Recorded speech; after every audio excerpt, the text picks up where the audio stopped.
दोस्तों, पिछले 4 महीने से पूरे देश में लॉकडाउन की प्रक्रिया के दौरान जो सबसे बड़ा त्रस्त वर्ग है वो व्यापारी वर्ग है।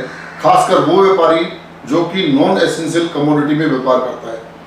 दोस्तों, ये व्यापारी वर्ग वो वर्ग है जो कि वोटिंग के इस लोकतंत्र में अपना योगदान नहीं देता है, और यही कारण है कि उसको जब ऐसी अवस्था आती है, कोई भी परिस्थिति आती है, तो सरकार का ध्यान, मैं जहाँ तक समझता हूँ, सबसे कम अगर कहीं जाता तो व्यापारी की ओर सबसे कम ध्यान देती है सरकारें। दोस्तों, हमको पहले अपनी कमियां जाननी है। पहली बात, सबसे पहले हमारी परिस्थितियां क्या है, मैं उसका आपको थोड़ा विश्लेषण करके बताता हूँ।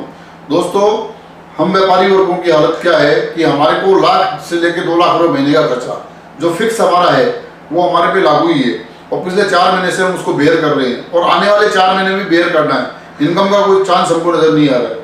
तो कहने का मतलब हमारे पास इतनी कैपेसिटी है ही नहीं, हम खाली गैस पे चल रहे हैं, मगर कब तक चलेंगे गॉड नोस। तो हमारे लिए गॉड कौन है? हमारे लिए गॉड हमारी सरकारें हैं। व्यापारी का माई बाप कौन होता है? सरकार होती है। मगर हमको एक तो ये प्रण कर लेना है कि आगे से जो हम 50% व्यापारी लोग जो वोटिंग के टाइम में वोट ही नहीं करते हैं, आगे से हमको वोट करना है, ताकि सरकारों को मालूम रहे कि व्यापारी के वोट की क्या ताकत होती है।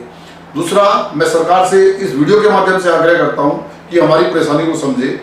एक व्यापारी आज इंडिया के अंदर लगभग 3 से 4 करोड़ मिडिल सेगमेंट में व्यापारी होंगे।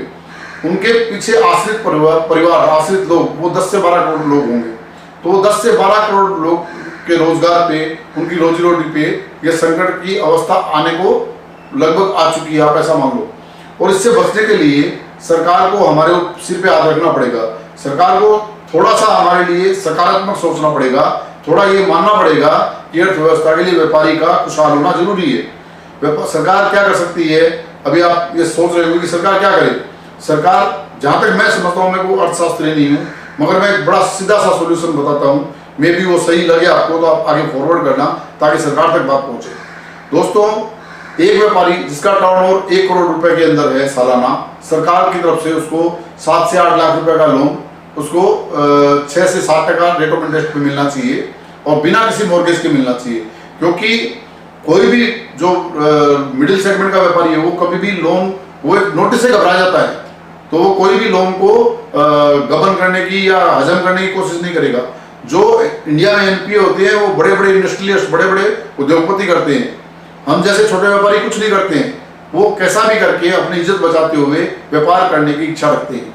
तो सरकार को क्या करना चाहिए? बड़ी एकदम 2 लाइनों में मैं इसका समाधान बताता हूँ। सरकार को हर व्यापारी के टर्नओवर के हिसाब से उसको एकदम लोएस्ट रेट ऑफ इंटरेस्ट पे साल भर के लिए, 2 साल के लिए उनको लोन देना चाहिए। और उसके लिए जैसा अभी ये लॉकडाउन के दौरान लोकल डीएम को अधिकार दिए गए कि आप अपने अपने क्षेत्र में जो पॉलिसी अपनानी आप अपना सकते हो, ऐसा ही सरकार को अपनी बैंकों पे, बैंकों के मैनेजर्स पे, उनके जो मैनेजमेंट पे भरोसा करते हुए उनको अथॉरिटी देनी चाहिए कि आप जो भी स्मॉल सेगमेंट के, मिडिल सेगमेंट के व्यापारी है, उनको मैक्सिमम लोन बांटो। और मैं जहाँ तक समझता हूँ, मैं आप इस वीडियो के माध्यम से सरकार को विश्वास दिलाने की कोशिश करता हूँ कि व्यापारी कभी भी चोर नहीं होता है। व्यापारी मजबूरी में चोर बनता है। व्यापारी को चोर बनने के लिए मजबूर न करे।